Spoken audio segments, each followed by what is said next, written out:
Hey everyone, it's me, Rob Pearlman, author and industry insider, and I'll be seeing you on Comic-Con The Cruise Volume 2 in 2026.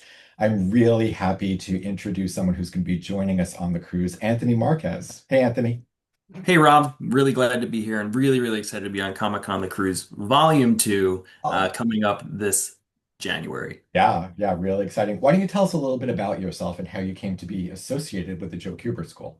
Sure. So I started off as a student at the Joe Kubert School, and I worked my way all the way through and became a graduate. And then it was even a security guard at one point at the school. And then I was the convention coordinator, so I would travel all over the place. And then I would do the backgrounds for Joe along with a few of other folks in a little group called Telegraphics. And so we would draw these backgrounds, we draw Humvees and helicopters and all those sort of things for Joe Kubert because he was working on a magazine that was being published for the U.S. Army called Preventive Maintenance Monthly, or PS Magazine. And that goes all the way back to Will Eisner starting that.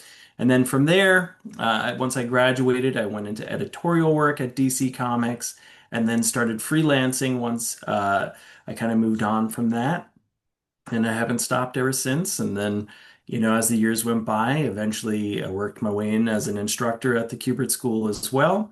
And the opportunity came about to take on over the program. And we've done that since 2019. And we've made some really incredible changes and updates. And we're so excited with what we've done and where we're bringing this school.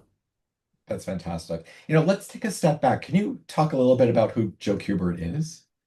Sure. Joe Kubert is on the Mount Rushmore of comic book creators. I think that's a nice way of hammering home, the magnitude of who he was and the impact that he had on the comics community at large. He started off as a very young boy, actually drawing comic books. He was an immigrant to the United States, and his father worked in New York, and he would bring home large pieces of paper in the comics section, and Joe fell deeply in love with those comics.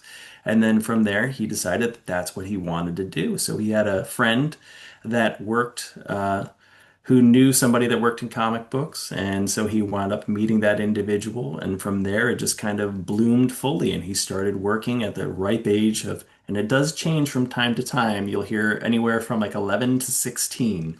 And he started off by sweeping up at different studios and then worked his way into drawing them. And he just never stopped until all the way. So, and I'm sure he's still drawing right now. Yeah, it's amazing. So he started sweeping. You were a security guard. Like I see really similar. Sometimes they would hand me a broom too. It was all right. I'll never stop. I'll do anything to keep on working. I love it. But Joe, I mean, in 1976, he and his wife Muriel Kubert, who really should be getting a ton of credit as well, they founded the Joe Kubert School, and it was an incredible run that we've been on, and we're approaching our 50th year in 2026. So we're so proud of it, and we can't wait to keep this legacy going. My gosh, 50 years. How many Yeah. students have come through the halls of the Kubert School in 50 years? Oh, thousands of students have come through, and that doesn't include all the different sort of programs. Joe had the correspondence courses as well, which was an incredible program for a number of years, and he helped Wow, so many different folks get into comics and art and drawing that way. And then now with what we've created, our online studies program, which is made for the general audiences that are out there that are interested in drawing that might not feel fully comfortable coming into our full-time program. They can get in there and learn specific topics like basic drawing, narrative art, dynamic figure, digital coloring, even lettering, script writing. You name it, we have it, and it's offered to the public. So if you have any interest in that, be sure to check out the website, kubertschool.edu, and you'll be able to learn all about it. that's great. And you're going to be bringing some of that Kubert School goodness on the cruise with you, aren't you? How could I not be bringing some of that goodness with us? Yeah, so we're really excited to be coming out on Comic-Con The Cruise Volume 2. I got to push that because, if you can't tell, I'm a big Ghostbusters fan, and I do love Ghostbusters 2 as well, and I love Uh-huh. doing the big peace sign with the head on the symbol. But we'll be coming out onto the ship, and we're really excited because we're going to be teaching some really fun classes. We want to get you guys participating and having some fun, and not only taking part in cosplay, but also learning a little bit about the behind the scenes stuff and how you can create your own comics and how you can draw your favorite characters as well. That's great. Really looking forward to attending those events. I think they're going to be great fun. By the But time you're done taking part in those classes, you're going to have a full portfolio. It's you going to be think? wild. No. You think? So sometimes when I have to give art notes and I can't articulate it properly, I do stick figures. I always I'm super say, proud of myself. I always say to folks that are writers or individuals that want to learn how to write, I encourage them, please take a drawing class, take a narrative art class in particular. Learn about what an artist has to go through to create a page and see how they're doing, what the thinking, what the process is, because it'll make you a stronger writer in the end as well. Yeah, I found that some of my most treasured collaborations are when I'm doing a picture book with an amazing illustrator. And I'll give some suggestions, and they just take what I've suggested and make it even better than I ever thought it could be. I mean, that's the great thing about comic books, right? Or Yeah. just, working in this manner is comics are a collaboration.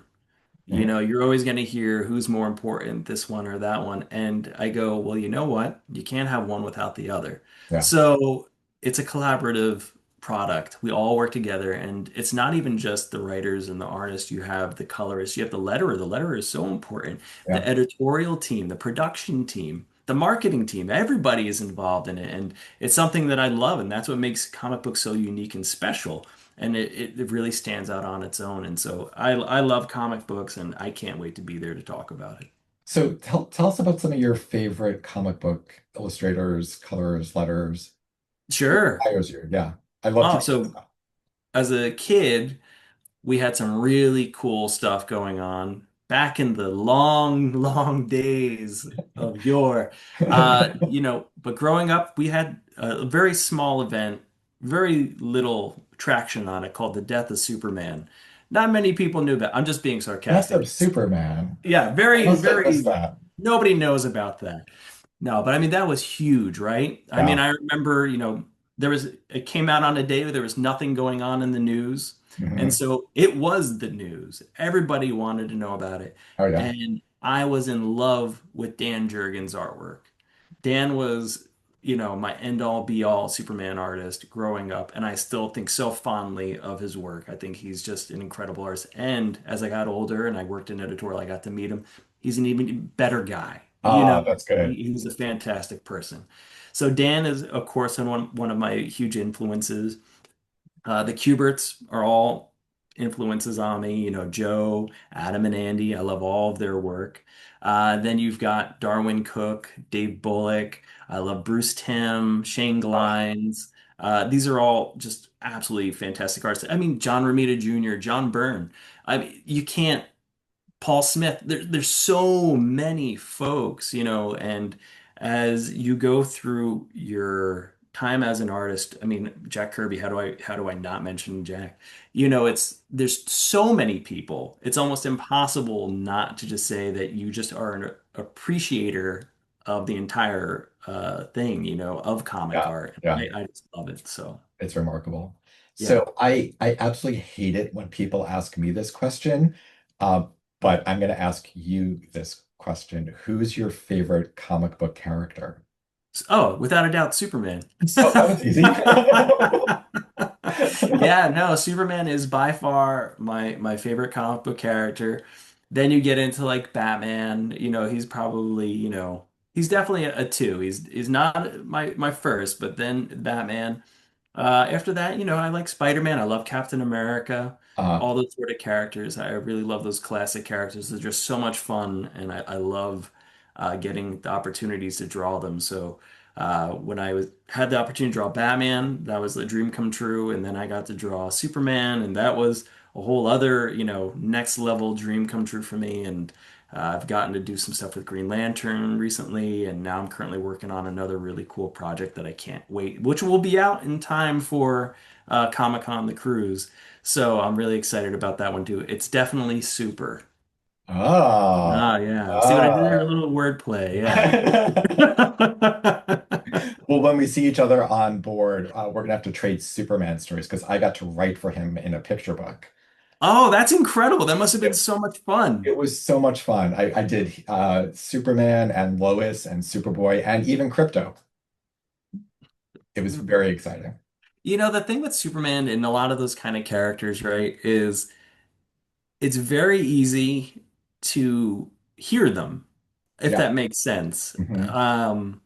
Even when I'm drawing them, the versions that I guess that are in my mind, I can see them. I can see how they move. I know how they would walk. I know that sounds like a very simple thing to kind of think of, but Yeah. really think about, all right, when you're drawing something or you're working on a character, you have to really think about like how would they move? Yeah. Are they a little graceful? Or are they kind of clunky?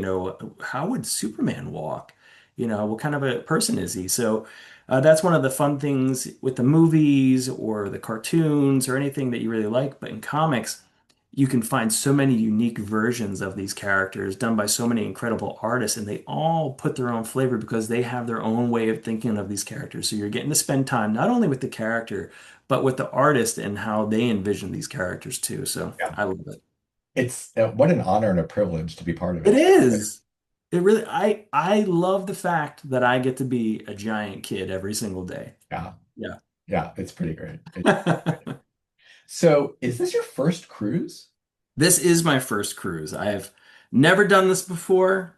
It's very exciting. I can't wait to do it because not only is it my first cruise, but it's also the first time to be on a ship surrounded by other like-minded individuals, all going out to sea and then Uh, going to a beautiful island, and we're all there for the same reasons and having a great time. I mean, you can't beat that. It's very similar to the experience that we have at the Joe Kubert School where we're surrounded by a ton of like-minded individuals. We're all working towards a common goal, and we're all there for the same reasons, and that's to get better. And it's the same thing on this ship. We're all going together to have fun and really experience the wonderfulness of our comics community. that's fantastic. Tell me, at the school, is there a pool and an all-you-can-eat buffet too? At that housing, we do have breakfast and we do have pools and a gym and all sorts of great stuff. So we try to keep it fun, My God, so you're just so. transferring it right onto the ship. That's fantastic. But I am not on a giant ship going out to sea to a beautiful island. So I'll give you guys that. You All right, got all that right. for We'll balance sure. it out. We'll balance it out. I don't want to take up too much of your time, but I understand you've got a bit of a special announcement. We do have a really special announcement coming up, and we are really excited to share it. But you're gonna have to stay tuned and stay aware of what's going on. So you got to pay attention to what's going on at our social media sites. Okay, so be sure to look us up on Instagram at Joe Kubert School or Kubert School, and then you could look up at Comic Con The Cruise. Be sure to give them a follow on their pages as well. Follow us on our Facebook. Same thing. Look up the Joe Kubert School, and we'll be sure to start leaking out some hints and details of what's to come. And we can't wait to share it with everybody once we're on the ship. It's very, very exciting. Anthony, thank you so much for taking the time. Awesome. Thank you so much, Rob. I can't wait to be on the ship and have a great time with you. Be on board. Awesome. All right. Thanks everyone for joining us. We'll see you in January on Comic-Con The Cruise Volume 2. Do you want to do the Ghostbusters Always. thing? There you Comic Con, Volume 2. go. Bye, everybody. Bye. Thanks.